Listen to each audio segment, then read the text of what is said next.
کیا۔ عورتوں میں کمر پٹا باندھنے کا رواج اسماعیل علیہ السلام کی والدہ ہاجرہ سے چلا ہے۔ سب سے پہلے انہوں نے کمر پٹا اس لیے باندھا تھا کہ تاکہ سارا ان کا سراغ نہ پائیں، وہ جلد بھاگ جائیں۔ پھر انہیں اور ان کے بیٹے اسماعیل کو ابراہیم علیہ السلام ساتھ لے کر مکے میں آئے۔ اس وقت ابھی وہ اسماعیل علیہ السلام کو دودھ پلاتی تھیں۔ ابراہیم علیہ السلام نے دونوں کو ایک بڑے درخت کے پاس بٹھا دیا جو اس جگہ تھا جہاں اب زمزم ہے۔ مسجد کی بلند جانب میں ان دنوں مکے میں کوئی انسان نہیں تھا، اس لیے وہاں پانی بھی نہیں تھا۔ ابراہیم علیہ السلام نے ان دونوں کو وہیں چھوڑ دیا اور ان کے لیے ایک چمڑے کے تھیلے میں کھجور اور ایک مشک میں پانی رکھ دیا۔ پھر ابراہیم علیہ السلام اپنے گھر کے لیے روانہ ہوئے۔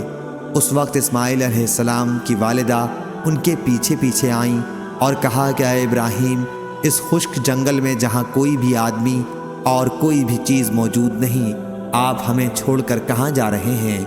انہوں نے کئی دفعہ اس بات کو دہرایا، لیکن ابراہیم علیہ السلام ان کی طرف دیکھتے نہیں تھے۔ آخر ہاجرہ نے پوچھا، کیا اللہ تعالیٰ نے آپ کو اس کا حکم دیا ہے؟ ابراہیم علیہ السلام نے فرمایا کہ ہاں۔ اس پر ہاجرہ بول اٹھی کہ پھر اللہ تعالیٰ ہماری حفاظت کرے گا، وہ ہم کو ہلاک نہیں کرے گا۔ چنانچہ وہ واپس آ گئیں اور ابراہیم علیہ السلام روانہ ہو گئے۔ جب وہ سنیا پہاڑی پر پہنچے جہاں سے وہ دکھائی نہیں دیتے تھے تو ادھر رخ کیا جہاں اب کعبہ ہے، جہاں پر ہاجرہ اور اسماعیل علیہ السلام کو چھوڑ کر آئے تھے۔ پھر آپ نے دونوں ہاتھ اٹھا کر یہ دعا کی، اے میرے رب، میں نے اپنی اولاد کو اس بے آب و دانہ میدان میں ٹھہرایا ہے۔ سورہ ابراہیم یشکرون تک۔ ادھر اسماعیل علیہ السلام کی والدہ ان کو دودھ پلانے لگی اور خود پانی پینے لگی۔ آخر جب مشک کا سارا پانی ختم ہو گیا تو وہ پیاسی رہنے لگی اور ان کے لخت جگر بھی پیاسے رہنے لگے۔ وہ اب دیکھ رہی تھیں کہ سامنے ان کا بیٹا پیاس کی شدت سے پیچ و تاب کھا رہا ہے، یا کہا کہ زمین پر لوٹ رہا ہے۔ وہ وہاں سے ہٹ گئیں کیونکہ اس حالت میں بچے کو دیکھنے سے ان کا دل بے چین ہوتا تھا۔ صفا پہاڑی وہاں سے نزدیک تر تھی۔ وہ پانی کی تلاش میں اس پر چڑھ گئیں اور وادی کی طرف رخ کر کے دیکھنے لگیں کہ کہیں کوئی انسان نظر آئے، لیکن کوئی انسان نظر نہیں آیا۔ وہ صفا سے اتر گئیں اور جب وادی میں پہنچی تو اپنا دامن اٹھا لیا تاکہ دوڑتے وقت نہ الجھیں، اور کسی پریشان حال کی طرح دوڑنے لگیں۔ پھر وادی سے نکل کر مروہ پہاڑی پر آئیں اور اس پر کھڑی ہو کر دیکھنے لگیں کہ کہیں کوئی انسان نظر آئے، لیکن کوئی نظر نہیں آیا۔ اس طرح انہوں نے 7 چکر لگائے۔ ابن عباس رضی اللہ عنہ نے بیان کیا کہ نبی کریم صلی اللہ علیہ وسلم نے فرمایا، صفا اور مروہ کے درمیان لوگوں کے لیے دوڑنا اسی وجہ سے مشروع ہوا۔ 7ویں مرتبہ جب وہ مروہ پر چڑھی تو انہیں ایک آواز سنائی دی۔ انہوں نے کہا، خاموش، یہ خود اپنے ہی سے وہ کہہ رہی تھی، اور پھر آواز کی طرف انہوں نے کان لگا دیے۔ آواز اب بھی سنائی دے رہی تھی۔ پھر انہوں نے کہا کہ تمہاری آواز میں نے سنی، اگر تم میری کوئی مدد کر سکتے ہو تو کرو۔ کیا دیکھتی ہیں کہ جہاں اب زمزم کا کنواں ہے وہیں ایک فرشتہ موجود ہے؟ فرشتے نے اپنی ایڑی سے زمین میں گڑھا کر دیا، یا یہ کہا کہ اپنے بازو سے، جس سے وہاں پانی ابل آیا۔ حضرت ہاجرہ نے اسے حوض کی شکل میں بنا دیا اور اپنے ہاتھ سے اس طرح کر دیا تاکہ پانی بہنے نہ پائے، اور چلو سے پانی اپنے مشکیزے میں ڈالنے لگی۔ جب وہ بھر چکیں تو وہاں سے چشمہ پھر ابل پڑا۔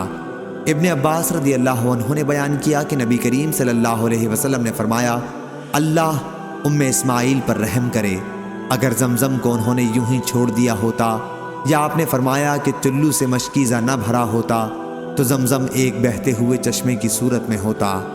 بیان کیا کہ پھر ہاجرہ نے خود بھی وہ پانی پیا اور اپنے بیٹے کو بھی پلایا۔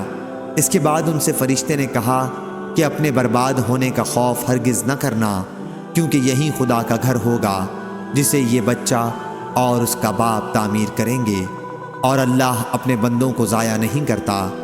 اب جہاں بیت اللہ ہے اس وقت وہاں ٹیلے کی طرح زمین اٹھی ہوئی تھی۔ سیلاب کا دھارا آتا اور اس کے دائیں بائیں سے زمین کاٹ کر لے جاتا۔ اس طرح وہاں کے دن و رات گزرتے رہے، اور آخر ایک دن قبیلہ جرہم کے کچھ لوگ وہاں سے گزرے، یا آپ نے یہ فرمایا کہ قبیلہ جرہم کے چند گھرانے مقام قدا، مکے کا بالائی حصہ کے راستے سے گزر کر مکے کے نشیبی علاقے میں انہوں نے پڑاؤ کیا۔ قریب ہی انہوں نے منڈلاتے ہوئے کچھ پرندے دیکھے۔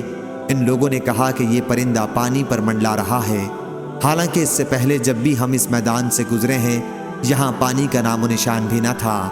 آخر انہوں نے اپنا ایک آدمی یا 2 آدمی بھیجے، وہاں انہوں نے واقعی پانی پایا، چنانچہ انہوں نے واپس آ کر پانی کی اطلاع دی۔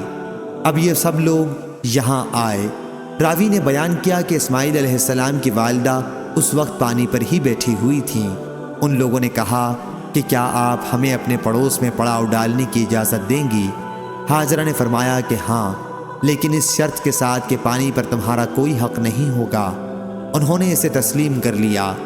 ابن عباس رضی اللہ عنہ نے بیان کیا کہ نبی کریم صلی اللہ علیہ وسلم نے فرمایا، اب اسماعیل کو پڑوسی مل گئے۔ انسانوں کی موجودگی ان کے لیے دل جمعی کا باعث ہوئی۔ ان لوگوں نے خود بھی یہاں قیام کیا اور اپنے قبیلے کے دوسرے لوگوں کو بھی بلوا لیا، اور وہ سب لوگ بھی یہیں آ کر ٹھہر گئے۔ اس طرح یہاں ان کے کئی گھرانے آ کر آباد ہو گئے، اور بچہ اسماعیل علیہ السلام جرہم کے بچوں میں جوان ہوا اور ان سے عربی سیکھ لی۔ جوانی میں اسماعیل علیہ السلام ایسے خوبصورت تھے کہ آپ پر سب کی نظریں اٹھتی تھیں، اور سب سے زیادہ آپ بھلے لگتے تھے۔ چنانچہ جرہم والوں نے آپ کی اپنے قبیلے میں ایک لڑکی سے شادی کر دی۔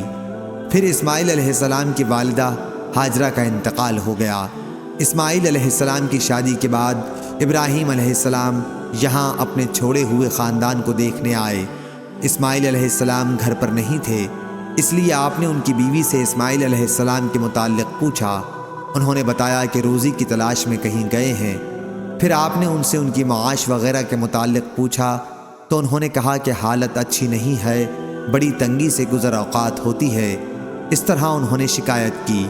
ابراہیم علیہ السلام نے ان سے فرمایا کہ جب تمہارا شوہر آئے تو ان سے میرا سلام کہنا، اور یہ بھی کہنا کہ وہ اپنے دروازے کی چوکھٹ بدل ڈالیں۔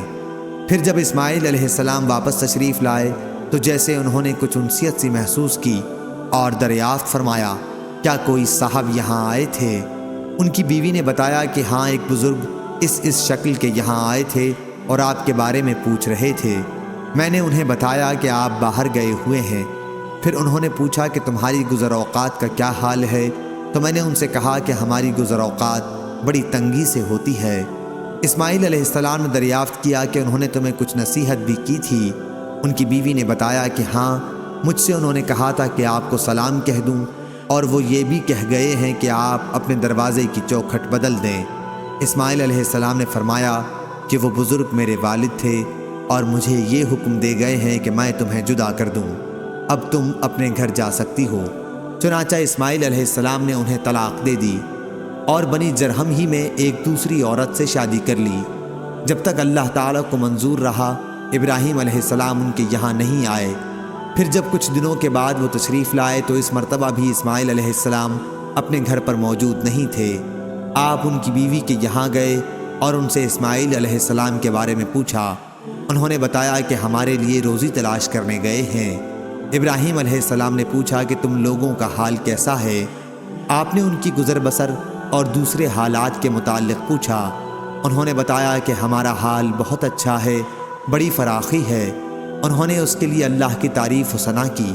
ابراہیم علیہ السلام نے دریافت فرمایا کہ تم لوگ کھاتے کیا ہو؟ انہوں نے بتایا کہ گوشت۔ آپ نے دریافت فرمایا کہ پیتے کیا ہو؟ بتایا کہ پانی۔ ابراہیم علیہ السلام نے ان کے لیے دعا کی، اے اللہ، ان کے گوشت اور پانی میں برکت نازل فرما۔ حضرت صلی اللہ علیہ وسلم نے فرمایا کہ ان دنوں انہیں اناج میسر نہیں تھا، اگر اناج بھی ان کے کھانے میں شامل ہوتا تو ضرور آپ اس میں بھی برکت کی دعا کرتے۔ صرف گوشت اور پانی کی خوراک میں ہمیشہ گزارا کرنا مکے کے سوا اور کسی زمین پر بھی موافق نہیں پڑتا۔ ابراہیم علیہ السلام نے جاتے ہوئے اس سے فرمایا کہ جب تمہارے شوہر واپس آ جائیں تو ان سے میرا سلام کہنا اور ان سے کہہ دینا کہ وہ اپنے دروازے کی چوکھٹ کو باقی رکھیں۔ جب اسماعیل علیہ السلام تشریف لائے تو پوچھا کہ کیا یہاں کوئی آیا تھا؟ انہوں نے بتایا کہ جی ہاں، ایک بزرگ بڑی اچھی شکل و صورت کے آئے تھے۔ بیوی نے آنے والے بزرگ کی تعریف کی۔ پھر انہوں نے مجھ سے آپ کے متعلق پوچھا کہ کہاں ہیں، اور میں نے بتا دیا۔ پھر انہوں نے پوچھا کہ تمہاری گزر بسر کا کیا حال ہے؟ تو میں نے بتایا کہ ہم اچھی حالت میں ہیں۔ اسماعیل علیہ السلام نے دریافت فرمایا کہ کیا انہوں نے تمہیں کوئی وصیت بھی کی تھی؟ انہوں نے کہا جی ہاں، انہوں نے آپ کو سلام کہا تھا اور حکم دیا تھا کہ اپنے دروازے کی چوکھٹ باقی رکھیں۔ اسماعیل علیہ السلام نے فرمایا کہ یہ بزرگ میرے والد تھے، چوکھٹ تم ہو، اور آپ مجھے حکم دے گئے ہیں کہ میں تمہیں اپنے ساتھ رکھوں۔ پھر جتنے دنوں اللہ تعالیٰ کو منظور رہا کے بعد ابراہیم علیہ السلام ان کے یہاں تشریف لائے تو دیکھا کہ اسماعیل زمزم کے قریب ایک بڑے درخت کے سائے میں، جہاں ابراہیم انہیں چھوڑ گئے تھے، اپنے تیر بنا رہے ہیں۔ جب اسماعیل علیہ السلام نے ابراہیم کو دیکھا تو ان کی طرف کھڑے ہو گئے، اور جس طرح ایک باپ اپنے بیٹے کے ساتھ اور بیٹا اپنے باپ کے ساتھ محبت کرتا ہے، وہی طرز عمل ان دونوں نے بھی ایک دوسرے کے ساتھ اختیار کیا۔ پھر ابراہیم علیہ السلام نے فرمایا، اسماعیل، اللہ نے مجھے ایک حکم دیا ہے۔ اسماعیل علیہ السلام نے عرض کیا، آپ کے رب نے جو حکم آپ کو دیا ہے آپ اسے ضرور پورا کریں۔ انہوں نے فرمایا، اور تم بھی میری مدد کر سکو گے؟ عرض کیا کہ میں آپ کی مدد کروں گا۔ فرمایا کہ اللہ تعالیٰ نے مجھے حکم دیا ہے کہ اسی مقام پر اللہ کا ایک گھر بناؤں، اور آپ نے ایک اور اونچی ٹیلے کی طرف اشارہ کیا کہ اس کے چاروں طرف۔ حضور صلی اللہ علیہ وسلم نے فرمایا کہ اس وقت ان دونوں نے بیت اللہ کی بنیاد پر عمارت کی تعمیر شروع کی۔ اسماعیل علیہ السلام پتھر اٹھا اٹھا کر لاتے اور ابراہیم تعمیر کرتے جاتے تھے۔ جب دیواریں بلند ہو گئیں تو اسماعیل یہ پتھر لائے اور ابراہیم علیہ السلام کے لیے اسے رکھ دیا۔ اب ابراہیم علیہ السلام اس پتھر پر کھڑے ہو کر تعمیر کرنے لگے۔ اسماعیل علیہ السلام پتھر دیتے جاتے تھے اور یہ دونوں یہ دعا پڑھتے جاتے تھے، ہمارے رب، ہماری یہ خدمت تو قبول کر، بے شک تو بڑا سننے والا اور جاننے والا ہے۔ فرمایا کہ دونوں تعمیر کرتے رہے اور بیت اللہ کے چاروں طرف گھوم گھوم کر یہ دعا پڑھتے رہے، اے ہمارے رب، ہماری طرف سے یہ خدمت قبول فرما، بے شک تو بڑا سننے والا، بہت جاننے والا ہے۔ صحیح بخاری حدیث نمبر 3364۔